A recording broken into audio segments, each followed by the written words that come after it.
Всем доброго дня! Восьмилетний Хамза удивляет казахстанцев. Мальчик уже выиграл 4 автомобиля, 30 миллионов тенге. Хамза с 3 лет уверенно сидит в седле, с 5 лет участвует в скачках. Восьмилетний Хамза из села Жалгызагаш Жетысауской области удивляет своими результатами в национальных видах спорта. На сегодняшний день Хамза – лучший молодой жокей Казахстана. Он уже выиграл 4 автомобиля, 30 миллионов тенге и является гордостью не только своих родителей, но и всего аула. Хамза с 3 лет уверенно сидит в седле, с 5 участвует в скачках. Кроме того, он играет в кокпар, любит борьбу, но при всем этом еще и хорошо учится.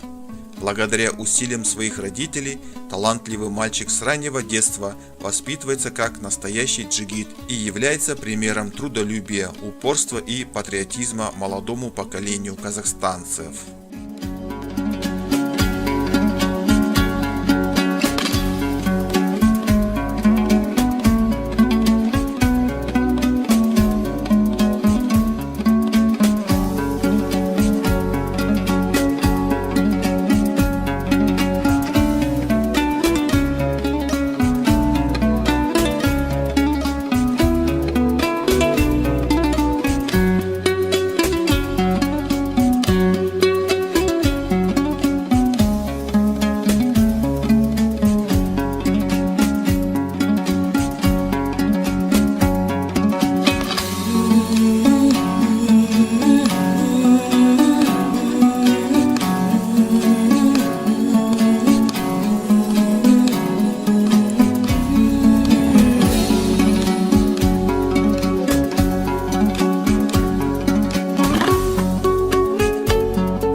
Если вам понравилось это видео, прошу вас, нажмите лайк.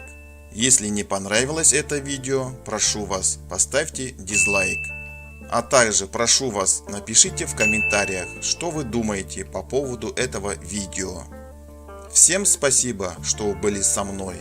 Всем пока, всем добра, всем крепкого здоровья и удачи всем.